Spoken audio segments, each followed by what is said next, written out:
Workmanlike effort, I guess, is what we can categorize this one. They seem to be mounting. We will discuss the Washington victory on the West Coast and, of course, look ahead to the Gophers of Minnesota. Welcome into Buckeyes Live right here at the Voice of College Football. Do appreciate you stopping by for the best in discussion, debate, and analysis. Comments and questions are welcome. We appreciate your contributions as well, super chat and otherwise. Hit that like button. Get that done right now. Let's talk Buckeyes for the next 60. Tony Gerdeman right next to me. BuckeyeHuddle.com, the Buckeye Weekly Podcast. Steve's in the wings. Tony, how you doing? Doing well, Mark. Glad to be back. Glad to be here. Fun time in Seattle. Looking for a fun time Saturday night against the Gophers. Just not necessarily fun in transit. I'm done with airports for a while. I prefer to drive as far as possible. I think I set the limit after landing in Columbus from this trip. I was like, well, about the furthest I won't drive is maybe the Orange Bowl this year. Yeah, after what you told me about your flight situation coming back in particular. It's just a lot of standing around waiting and then sitting on airplanes and smashing my knees into the seat next to in front of me. It's not the best of times, that's for sure. Yeah, making the trip from Connecticut to Ohio on a twice a year basis, I never always understood people wanting me to take a flight when you can drive for 8 hours and control the entire situation. Mm-hmm. All right, folks, let's talk about this Washington game. And of course, comments and questions are welcome. So 24-6, it was one of those kind of grinds throughout the game where they separated at some point. Obviously, it took a while. And the reason I titled the at least the Twitter /X post the way I did is I'm receiving a lot of feedback that people aren't necessarily either they're not satisfied with watching the offensive output now, or they're concerned that this is a foreshadowing of struggles to come. So your initial thoughts about the Washington win? My initial thought was great win on the road in the Big Ten. In conference, you take any road win, however you can get it. You don't apologize for any of it, and you just get out of town with the win, and you're happy about that. But also knowing that everything gets judged on, everything gets nitpicked. Even in real time, I think we were all in that first half. We're like, why don't you throw the ball more? But if you look at it, they had the ball 3 times in the first half. It was run heavy in that first drive, and they went right down the field, marched it right down, and then bogged down. After that, they had 2 more drives, and they were 50-50 pass run. Second half, they threw the ball even a little bit more. So I think this is also just a byproduct of the 3 possessions in the first half, losing that one. 2 teams that are playing the game clock, the play clock out, and just slowing things down. So there are fewer possessions. 24 points in today's game is 35 points in a game, 4 or 5 years ago. That's the exchange rate, basically, because of the fewer possessions, seven possessions in this game. Generally in past years, you get 11 or 12. And Mark, I'll tell you, like in 2018, the high water mark, Ohio State averaged 7 possessions in the first half that season. And that's what they got in this whole game. So you're basically missing an entire half, or at least a good quarter of action now, the way the game is played with the first downs and the huddling and the in-helmet communication because of the Michigan stealing signs scandal that, the rules were actually changed because of that. So it's a different game. So you can't go back and judge on the 45 points per game that Ohio State used to score, because that's not what they're trying to do anymore. But also, they didn't have a single play over 20 yards in this one. So that is something to be on the lookout for. Washington was bailing and trying to keep stuff in front of them. So that's something to keep in mind. But yeah, they certainly want to be more explosive. Ryan Day said that on Tuesday, and that they'll be working towards that. I have no reason to doubt them because they have the people to do it. You just need to see maybe Julian Sane be a little bit more aggressive, and they got to figure out how to get that running game going with the explosives, other than just more Bo Jackson, I guess. Steve, what do you have for us right out of the gate? Oh, great to be here. Great trip to the West Coast. And kind of, the same things that Tony is saying. I think that first half, they kept it very simple for Julian Sayin starting the game in a hostile environment. It was very loud in the first half, I think, for the most part. You could hear, we had an open air press box, and you could hear a big roar when Washington did something and a dull roar when Ohio State did something, because they probably had 15,000 of the 70,000 or maybe 20,000. I don't know. But it was then as the second half went on, there weren't any real big roars. And there were a lot of dull roars after another, after another, after another, after another. And then the Washington people left, and that's all you heard was the dull roars. But at any rate, it was kind of a tale of two halves for Ohio State. In the second half, Julian Sayin came out and hit 8 of 9 passes for 62 yards of the 75 yards on that touchdown drive to start the second half that made it 14-3. And you could just tell that the staff believed he was up to the moment in a hostile environment. First road start for him. And one of the questions I will have for Coach Day today is, did he show that to you? And, the next time they're on the road at Illinois, you come out firing with Julian Sayin, knowing that he's handled something as difficult or even worse than Illinois will be. So to me, that was kind of the story of the game, is the way Ohio State handled it.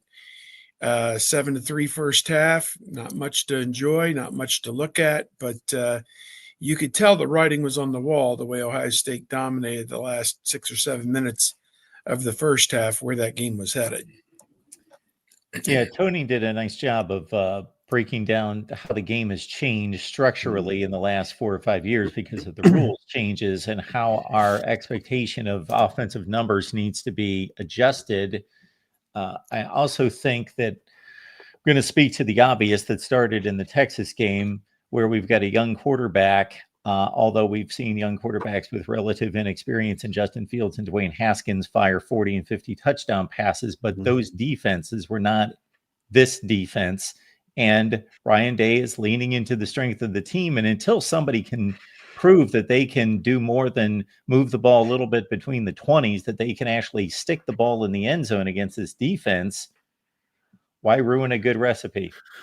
Why? Because trust the ball only takes one bad play to cost you the game. And so I think the Ryan Day ball will be like, why not have an insurance couple of scores? And that's what we're kind of seeing here against Washington. And had the same thing against Texas. Frankly, they were up 2 scores late in the fourth, so they had that insurance score.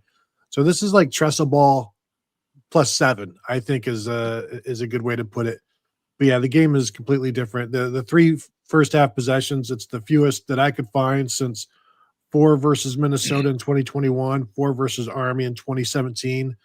And that Army is a triple option offense, so the possessions are going to be limited there.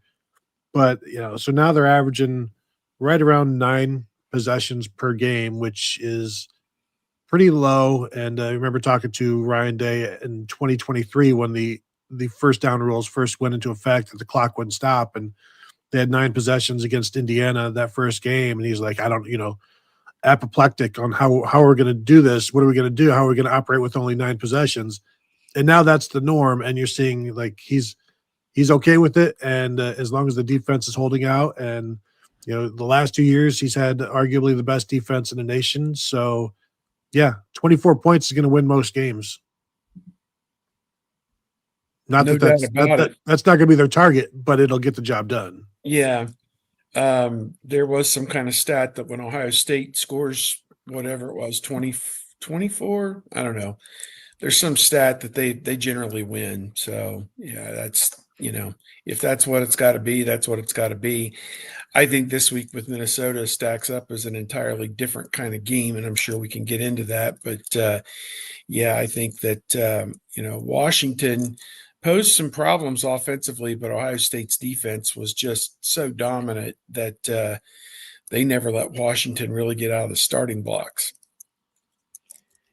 Yeah, some of these matchups against the mid-tier to lower tier in the Big Ten, i.e., Rutgers and Minnesota, are not the matchups that they were a few years ago when we think Minnesota at one point during PJ Fleck's run from the beginning of his tenure up until just a couple of years ago, they had run the ball more than anybody outside of a military academy in the nation over like a 4 or 5 year span. And they're throwing the football around. That's what they want Can't to run it. do. And it's, yeah, they can't run it, and they don't have the running backs that they've had, and Darius Taylor's hurt. And Rutgers, the same thing. You just have this certain mindset of what Rutgers football is, but no, they got Ethan Kalkumanis throwing the ball all over the place, and those two got together last week and chucked it around a little bit, 31-28, and now we got Minnesota coming to town with a redshirt freshman quarterback in Drake Lindsay, who again seems to be finding himself as he gains experience. I watched the Minnesota Rutgers game yesterday. We did do a rewatch analysis on that Buckeye Weekly podcast, dropping I think later this afternoon on what we learned from watching that game. And I was really impressed with Drake Lindsay. I think he's a guy that as long as Minnesota can keep him, he's going to do some really good things for them. They've got some good receivers as well. And it's interesting because we watched that game and watched the Penn State Oregon game as well. And if you're drafting the quarterbacks from those four teams, I think Drake Lindsay is number 2. And obviously Dante Moore is number 1, but Drake Lindsay's big. He can throw it all over the place. They, like I said, they've got good receivers. They can't run the ball right now without Darius Taylor not really trying.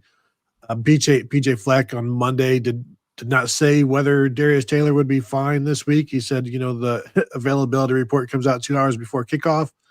So I don't know if that's probably not a great sign for them. But yeah, I like Lindsay. I like Jalen Smith had some nice plays, but Rutgers was able to run the ball on them pretty well. They were successful with the RPOs pretty well. So I think there's a lot that Ohio State can do against these guys on Saturday. Yeah, they played 2 years ago. It was 37-3. Ohio State won at home, and you can't make head or tails of this conference rotation, although I guess it changed last year when you went from 14 to 18 teams. But here's Minnesota already back playing at Ohio State again this year, and PJ Fleck has got to be like, yeah, what did I do to deserve this 2 out of 3 years? But he had the one breakthrough year. I think it was 2019. They won 11 games.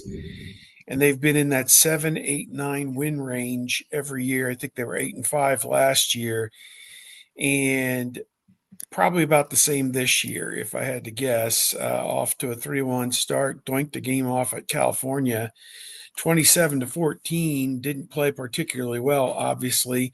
Cal then went out and lost to San Diego State like 34 or 35-0 the next week, and then went out and won. They won an ACC game this past week against Boston College, I think. So maybe I got my teams confused. I don't know. You're on it. Yeah. So you don't know what to make of their Cal game. Was it a loss to a bad team? Was it a loss to a middle of the road ACC team?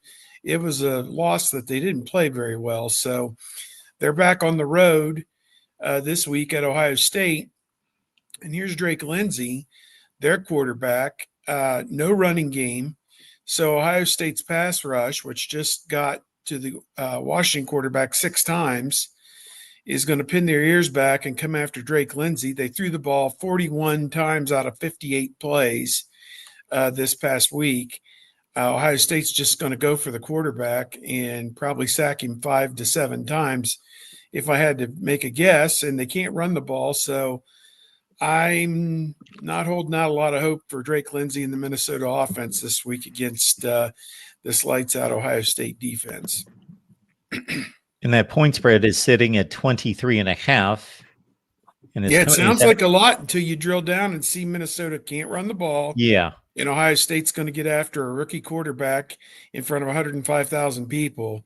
It does not stack up well for Minnesota. Yeah. It seems like a lot on one hand, but it seems like a little on the other hand, considering what Ohio State has been what the line has been against I think it lesser goes back to teams. Tony's point that the game is shortened and Yes, Ohio State's exactly. not going to score 50 in this That's spot. where I was headed. We Yeah. would have thought. But an ugly 31-3 will get the job done. Thank you, Marty. Thank you, Joe. I do want to bring on the Illini. I do want to address one of the questions here from Shane Cup. How is playing this way preparing Julian saying for anything? You got to throw to the ball to be prepared for throwing the ball. He threw the ball in the last 2 games 60 times, which he's thrown the ball 5 fewer times in the first 4 games than Will Howard did last year, and that's while not playing the second half of Grambling State. He's thrown the ball 60 times in the past 2 games. Will Howard did that once last year. That was the Iowa game and the Oregon game, which is a little bit later in the season than it is going on right now. So saying it's thrown the ball 60 times in 2 games earlier than Will Howard has. He's completed 47 completions, which Will Howard over 2 games, which Will Howard only did once last year, and that was the Iowa and Oregon game. So it's about the same as it was last year. It's just a redshirt freshman. You'd like to see him get more experience, but I think the one thing that people maybe are wanting more of is just the downfield stuff, and Washington was trying to take that away. This was a heavy man coverage team that played a bunch of zone, and so they were very, very concerned about Ohio State's deep game, especially being down a starting corner and a backup nickel that plays in dime. So they were down 2 of their 6 top defensive backs, and they're trying to do what they could to limit things, and they did a pretty good job. But also, I think Ohio State played into that as well, and just the lack of possessions, I think, is going to be something that sounds like we're just nitpicking or we're complaining, but it's a real thing. It's harder to score a bunch of points when you don't have the ball a bunch of times. And 28 pass attempts in a game in which you took a 2-score lead on the first drive of the third quarter and had a 2 to 3 score lead the rest of the way is pretty understandable. Mm-hmm. Yeah, I you didn't know you were going to go in there and win Washington so easily, and you say it was easy, 7-3 at halftime. You really don't have it put away until late in the third quarter, but and really insurmountable until about midway through the fourth quarter. But I just look at it that they are doing the things that they think are best for the team, and they also most definitely the best for Julian saying, which is don't put him in a position to fail. Don't have him throwing deep in his own end early in a game in a hostile environment. And they were running the ball on 2nd and long to avoid putting him in those positions. So I didn't have a real problem with it. They played the long game, and they had the better team, and they won. So, Washington was unable to protect the quarterback and really didn't establish the run all that great with a good running back. His yards per carry, I think, were around 3, maybe something like that, 3 or 4. Not as many. Yeah, you can flip it over there. I guess he averaged 5 yards a carry, 70 yards. No, half of that was on one carry. All of his other carries, 34 3 yards. So you take that out, that's 12 for 35. That's nothing. So one play was really all he got, and it was early in the game, and they made the proper adjustments and never let him, get into the secondary after that. Williams was 18 of 22. He threw for a great percentage, just, not a lot of – it was a lot of it between the 20s, but they played great red zone defense and forced them into 2 short field goals, which was good. So on the whole, you just – again, it's a team game. They're playing complementary football right now. The offense doesn't put the defense in tough spots. You turn it over on downs at the 5-yard line. You turn it over on a fumble on a punt, the 20-yard line. Both in Washington territory did not put the defense in a terrible position either time. So I guess the one thing, if we had to sit here and nitpick, special teams, they got to make some make some plays and not kill us on special teams, I guess, is the goal, going forward, because there is definite room for improvement there. Ryan Day on Tuesday said they need to make it a strength, and I'm wondering when the last time the Ohio State special teams was an advantage for them, and it's Last year, except for Michigan, I'd say most of the time it was with just Rob like Keyes running it. But Michigan, it did kind of come back to bite them. But basically it's like the whole surgeon thing: first do no harm, like just special teams first do no harm, and let the offense and defense do what they do. And DeMond Williams, 18 of 22. I said this after the game. Fantastic, but it reminds me of the 400 yards for Trevor Lawrence against Ohio State in the 2020 season, where it was just like the emptiest 400 yards. This is the emptiest 18 of 22 performance. They were 1 of 11 on third down. Like how do these two things work together? How can you be 18 of 22, but also 1 of 11 on third down? And so yeah, like the Ohio State third down defense, when DeMond Williams would drop back to throw, and they would have him just perfectly captured. And there are so many clips and so many instances, if you watch the game again, where the defense has everybody covered. There's nowhere for him to throw the ball, and then eventually the pass rush gets to him. It's a really, really good operation overall for the Ohio State defense to hold him to his long carry was 10 yards. Julian Sain had more rushing yards than DeMond Williams. Not sure what kind of odds you could have gotten on that one. He had a longer carry than DeMond Williams. Not sure what odds you could have gotten on that one. But holding DeMond Williams to 101 yards fewer than his season average is a pretty good day. Getting to something more specific on the defense here in just a second, but I'm going to brag about my predictions here. 59-30 against the spread, 10-4 last weekend, 12-4 the weekend before. The best way to get those, actually, so you can be a YouTube premium member on the main channel, or you can be a Patreon member. And the deal on Patreon that they've put together here just the last couple of weeks certainly helps me, it appears, is a week-by-week subscription. So you don't have to pay for the entire month. You get the deal for just a weekly $9.99 for the predictions. And again, I'm tearing it up pretty well at this pace, 92-23 against the money line. That'll also make you a dime or two. So again, Patreon, I left the link there in the chat. Yeah, in terms of the defense, what I was going to bring up is I saw a statistic the other day. This must have been after the Washington game, where TFLs and sacks were added up against this schedule of 4 games, including Texas, including Washington, 2 good to elite teams. And then what did we have last year? 3 cupcakes in the non-conference, and then the Big Ten opener was against, I don't remember, last year. But the opponents didn't compare. And with all that defensive line talent gone to the NFL, increase in sacks and tackles for loss. In particular, I remember a comment made by Gary Danielson early in the broadcast that in their meeting with Matt Patricia, it was told to him, watch Caden Curry, just watch him every play. And then he delivers on that with 3 sacks. Tied the school record with 5 tackles for loss, I believe. So, yeah, he had one hell of a game and almost unblockable at times. Kenyatta Jackson, he got juked early in the game by DeMond Williams on a quarterback where he pulled it down and took off running. But then he also redeemed himself with the sack. And Caden McDonald, he is just revolutionizing the game. He's playing at defensive tackle at a level that we have not seen typically at Ohio State. I don't know how far back, but he's working his way into the first round, I think, with the way that he's been playing. So that front 4 is really coming into their own. Tywan Malone has filled in nicely for Edric Houston. Edric Houston either banged up in the doghouse or both.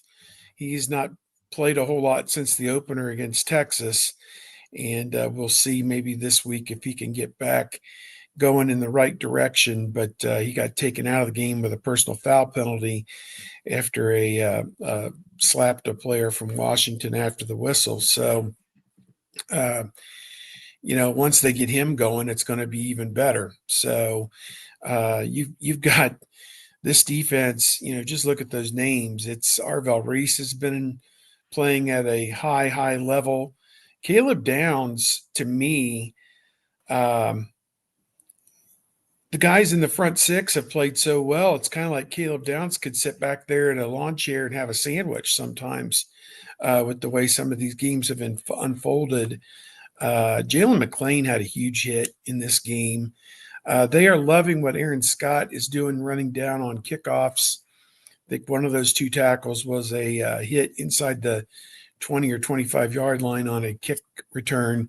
So Coach Day was just effusive in his praise of Aaron Scott yesterday and the fact that he's going to get to play more football.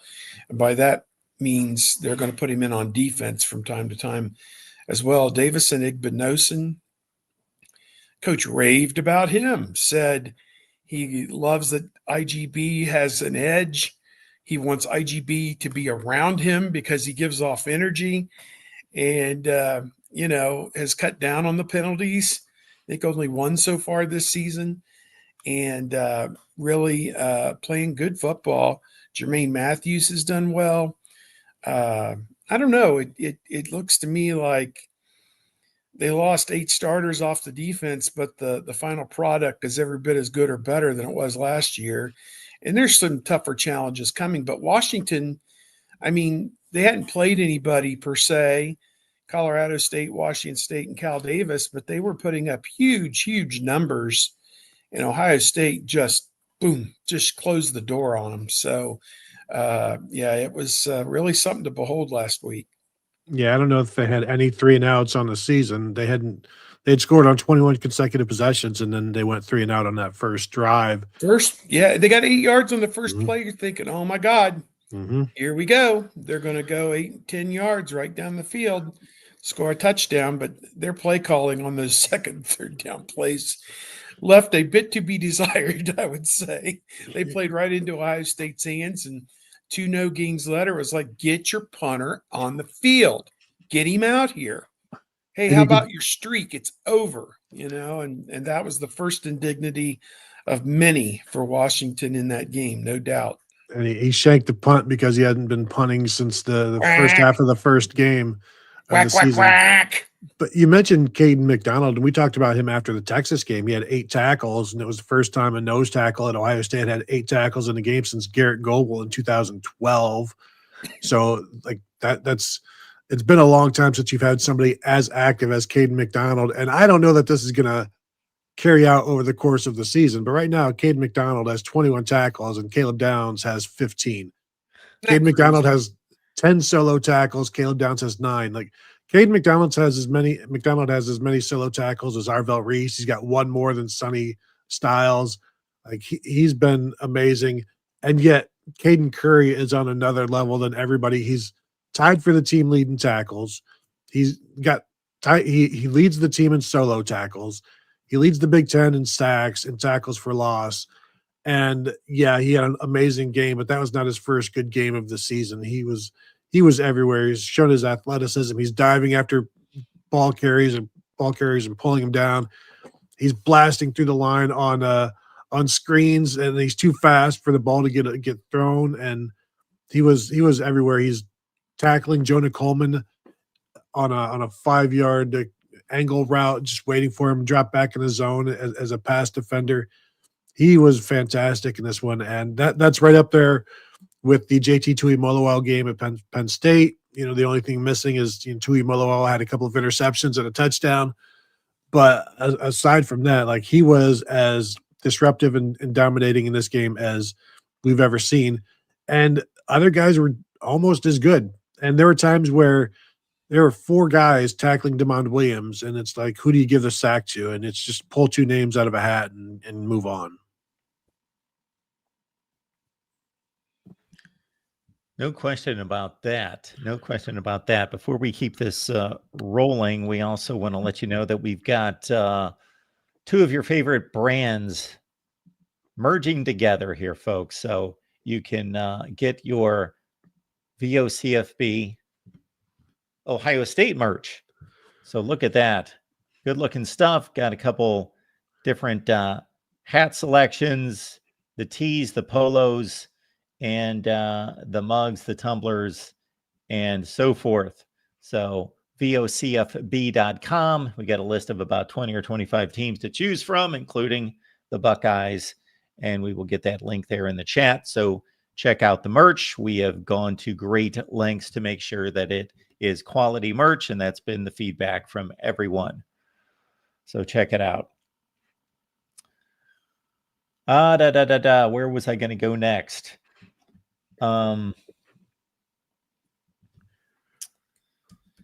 So yeah, Minnesota's coming up, and Steve, let's get the weekly Big Ten television rundown from you, because what we've got are no marquee games.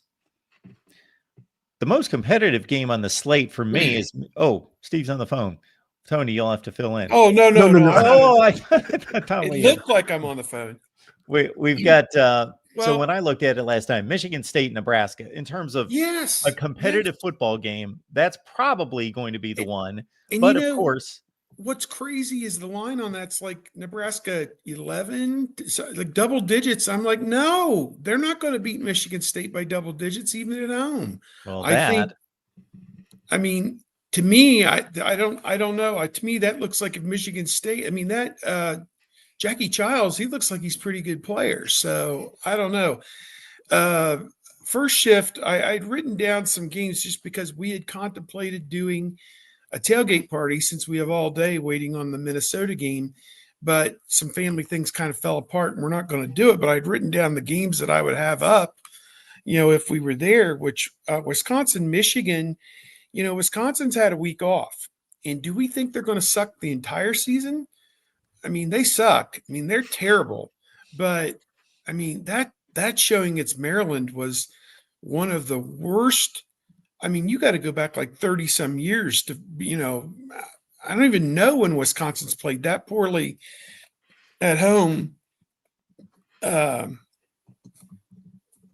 against a Maryland team, which can't finish any higher than 7th or 8th, I wouldn't think, in the Big Ten once they start doinking off games here in conference play. But are they going to have something for Michigan? Michigan, has done pretty well. To gut out that win at Nebraska was pretty impressive. Illinois, Purdue, there were people like Illinois should be on upset watch after the emotional win over USC. I don't see that. I think Illinois wins that game like 31-17 on the road, something like that. Penn State, UCLA. Is Penn State, UCLA is the worst Big Ten team in 20-some years, I think. But Penn State will go out there and win that game unimpressively, like 24-7 or something, is my guess. And you mentioned Michigan State, Nebraska. To me, a better game on paper than maybe people think. I mean, is Michigan State going to go out there and lay an egg? They seem like a team and a coach that's going to have them prepared to go out there and play a good game. If they go out there and lay an egg, Steve, Nebraska has never proven to be the team that's capable of whatever you would do with that egg. Cracking the egg and frying it. I mean, it's poaching it, scrambling it, however you want to, prepare the egg. Nebraska don't prepare no eggs. So they just step on it and get it all over the carpet, and it's just a mess. No, that's funny. I like that, but yeah. I think the Washington-Maryland game is interesting because how does Maryland respond, or how does Washington respond to that loss? And Maryland is undefeated and a home underdog. And I like their quarterback situation. I always like, you get this young up and coming quarterback like they do, who's had some moments. This is an opportunity for, I think both teams really need this one to just continue to prop themselves up. Washington, if they want to try to stay in the playoff hunt, right now they've got a good loss, so that's fine, but they can't afford any more. Michigan will win like 30-3, 30-7. It's going to be ugly. I hate that I have to watch it, but I do. UCLA new play caller this week, Jerry Neuheisel, son of former UCLA head coach Rick Neuheisel. I don't think it's going to help. I would not recommend anybody watching UL Monroe against Northwestern. And frankly, even the Northwestern grads aren't watching that. They didn't go to Northwestern for the football. They went for the education. They're fans of somebody else, so they'll go watch that other team. I would like to see Michigan State Michigan State, Nebraska. You want to see something nice happen for both of those teams. It's unfortunate they have to play against each other. I like a lot of what Michigan State does. I like Aiden Childs. This is going to be a tough loss for somebody, and I already feel bad for whoever it is. It should be Michigan State should lose this, but man, if this is like a 6-point or 3-point game, you've got two programs that are accustomed to losing games. So how are they going to lose this one? How is somebody going to lose this one that is painful and run of the mill for what they do? Now, Nebraska- Washington, Steve. Maryland, I'll just throw in there. I mean, Washington season's kind of, week 2 of the conference is kind of dangling by a thread here because it gets even tougher after this. In Maryland, unbeaten, but really haven't played anybody. It's like Washington, one of these two teams will be identified as fraudulent after this week, no question. Yeah, and Maryland has captured that award in the Big Ten more than anybody in the last 10 years. There's no question about that. They probably have more 4 and 5-0 starts outside of Ohio State, Michigan, and Penn State than anyone. While we're talking about Maryland and Rutgers and Washington, this is a question that I had asked me, and I'll ask you guys. Did last week's game against Washington feel like a Big Ten game for you? Because to me, Oregon and Washington feel like Big Ten games to me now. And I don't know how long it took. I don't remember how long it took for Maryland and Rutgers to feel that same way. I'm not sure it does. It felt like, it felt like a Big Ten game to me this past weekend. And I'm not like, it's Maryland and Rutgers feel obligatory more than Big Ten, but you can't spell obligatory without big. So there you go. Yeah, I guess there's part of me that's going to go along with Steve and say none of these teams seem like Big Ten teams, even after 10 or 11 years. I do think that getting back to Nebraska, I have probably railed on them more than any other team in the last couple of weeks, just because decades. They didn't look awful against Michigan by any stretch. They lost by a field goal. It was a little bit wider of a gap in reality than that. Yeah. But they just did what they do constantly. And I'm not going to proclaim this to be a good football team until they actually beat a decent team. This team, here's two statistics for you, because after they beat Cincinnati, I saw all sorts of people on social media saying Nebraska has conquered its one-score demons. No, they haven't. I went back. They are 2-13 in Big Ten games, one-score Big Ten games. So do it in the Big Ten. And number 2, they've lost 28 consecutive ranked opponent games. 28 in a row.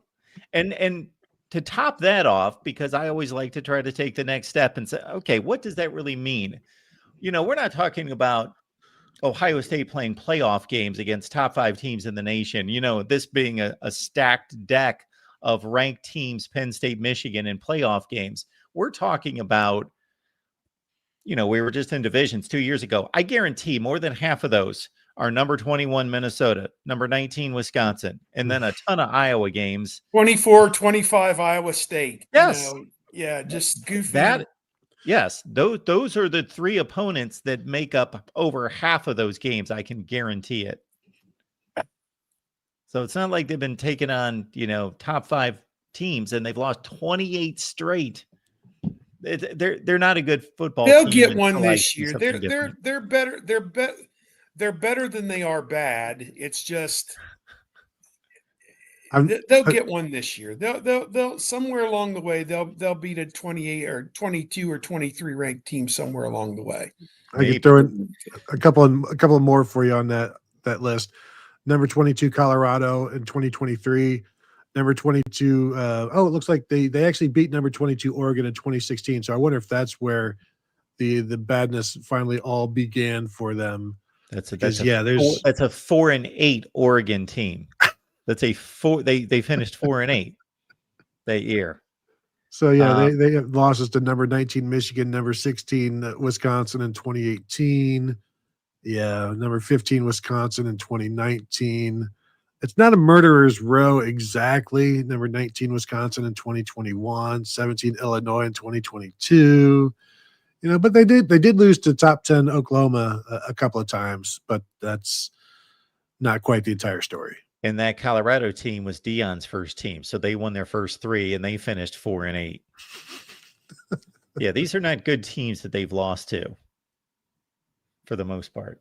Yeah, it's just I've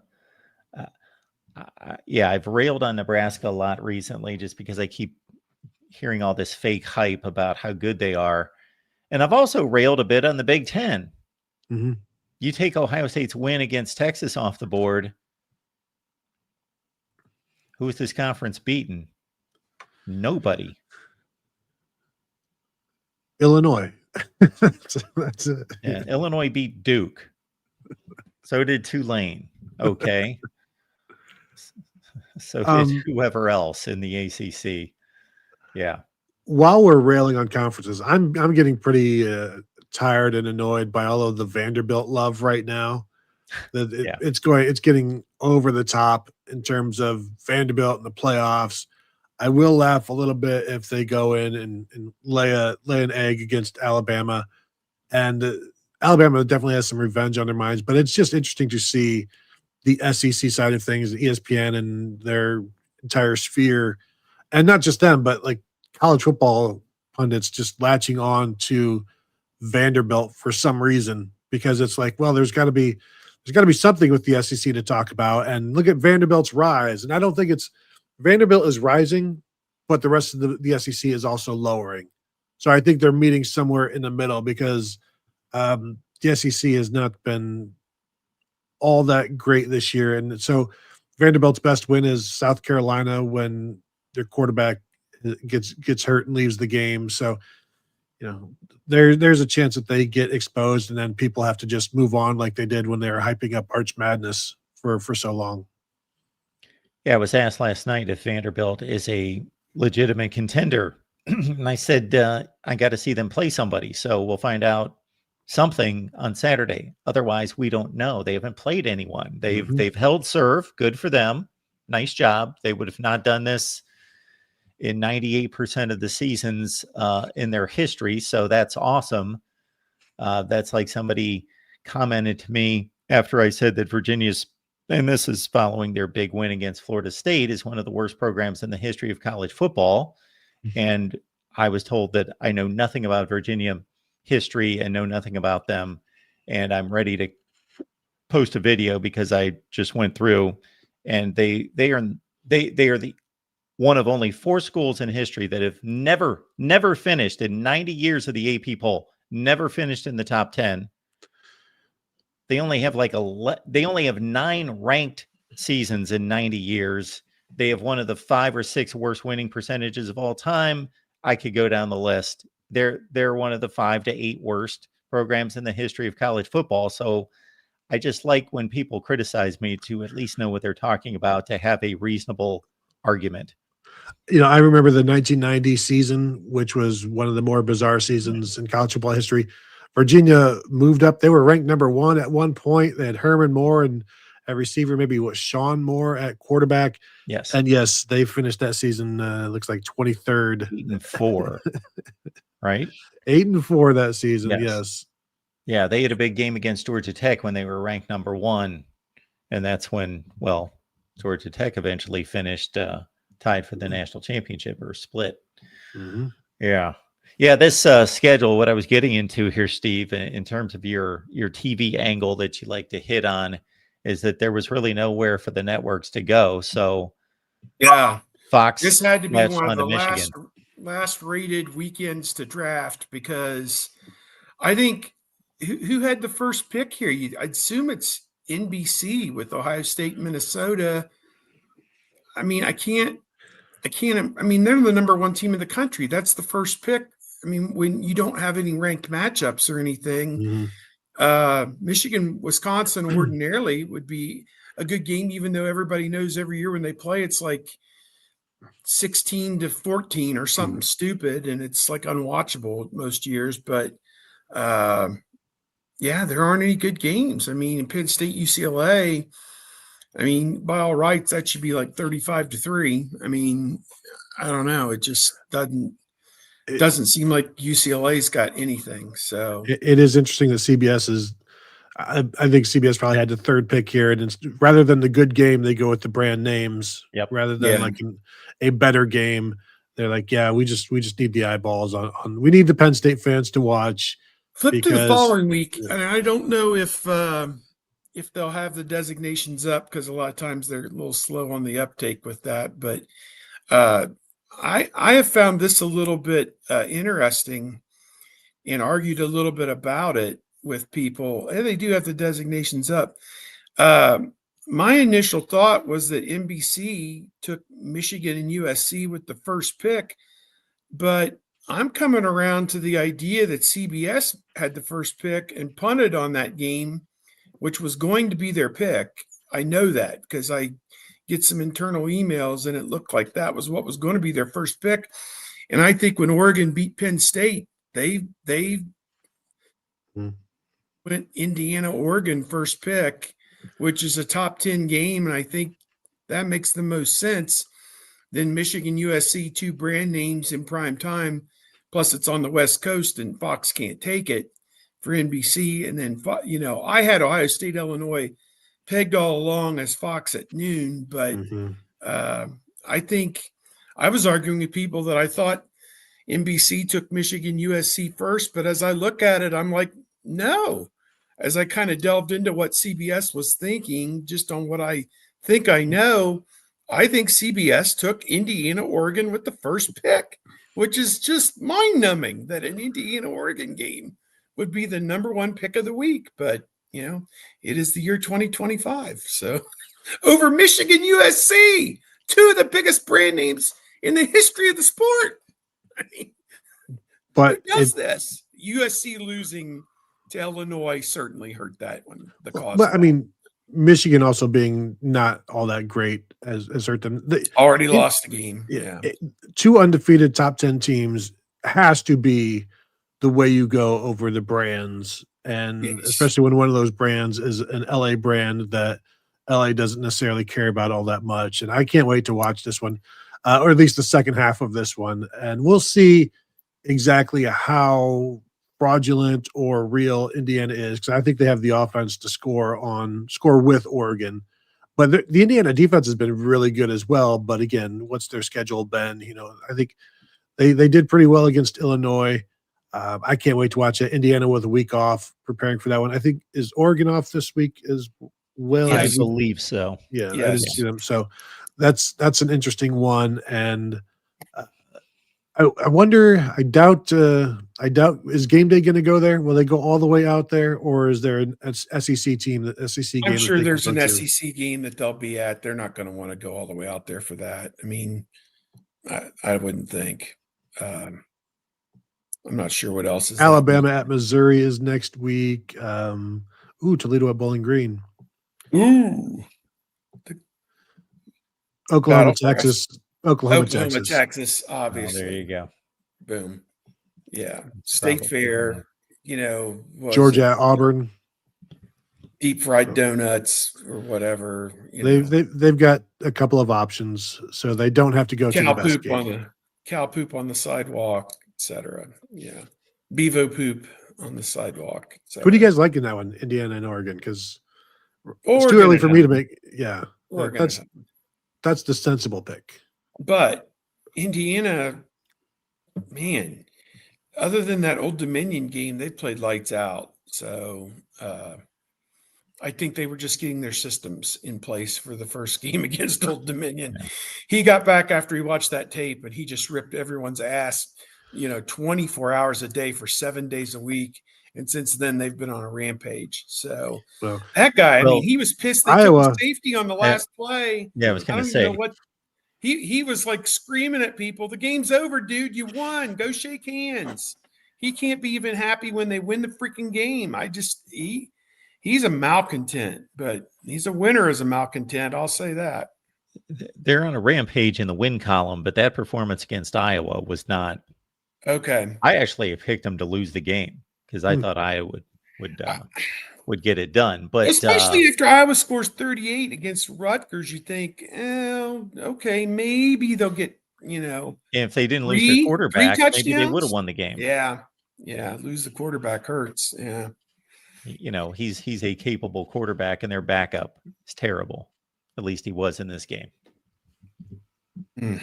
Threw a pick, went 5 for 13.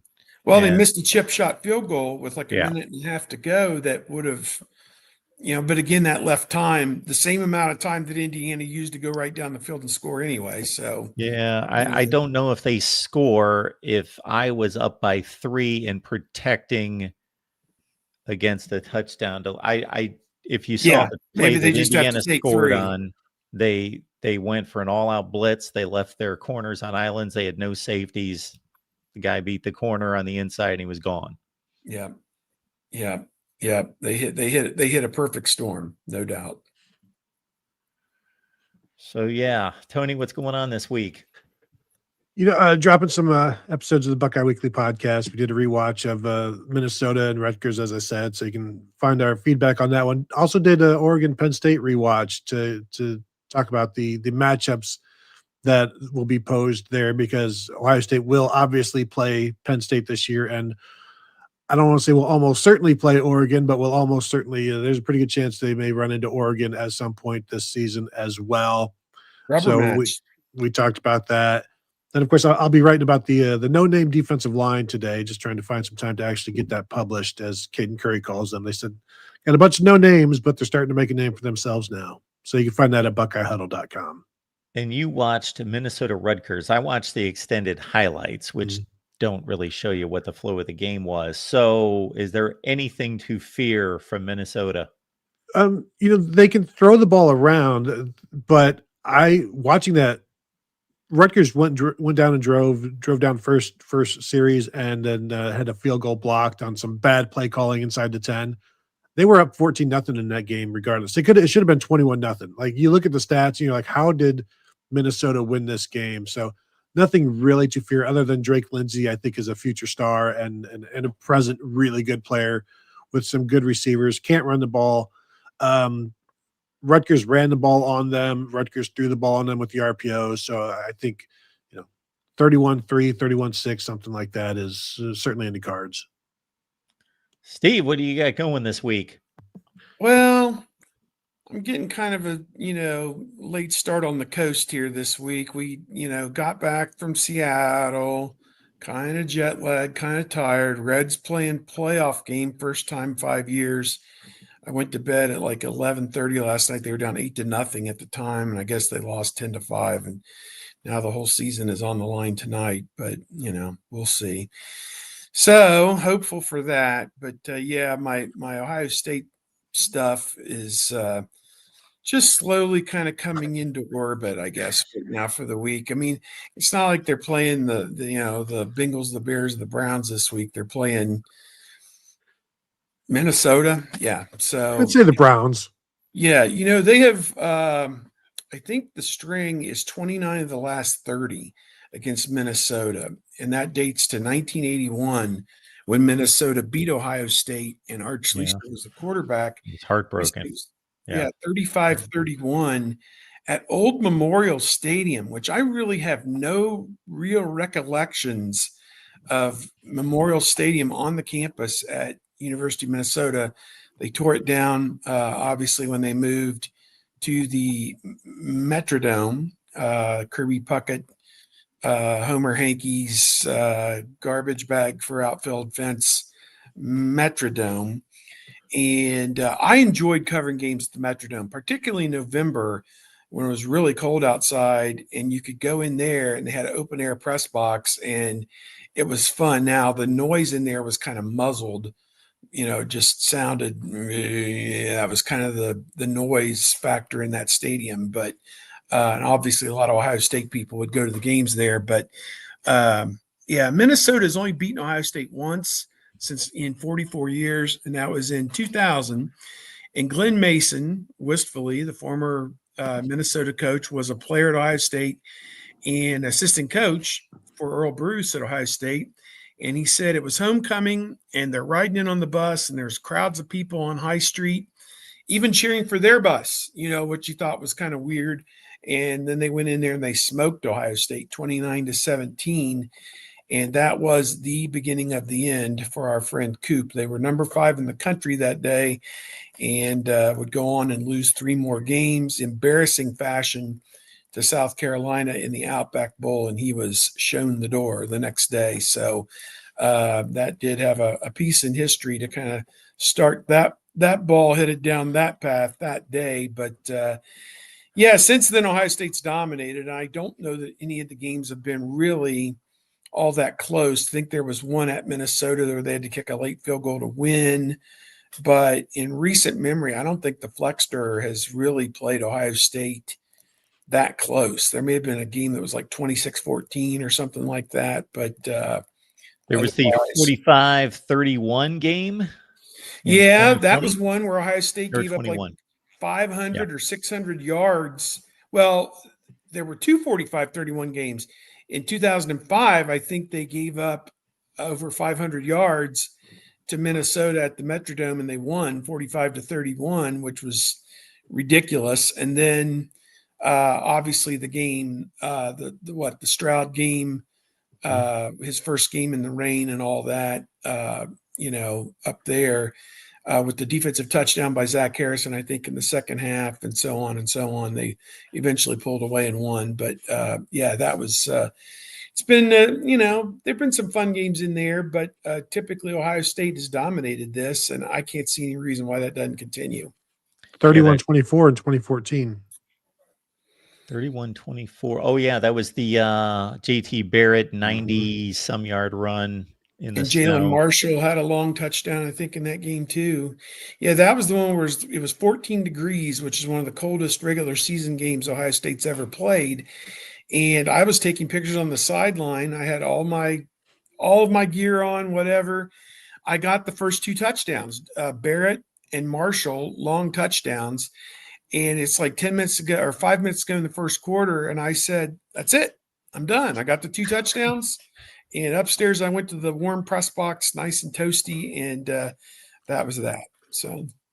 And then the last game I'll mention before we go is the 1989 game. Ohio State down. 31-0. I don't remember if that was on TV and we chose not to watch it, or if this was what game it was on ABC. to watch. It was on ABC. Yeah, I watched it. I would watch all the games the next day because you only had like 4 or 5 games that they would air on TV.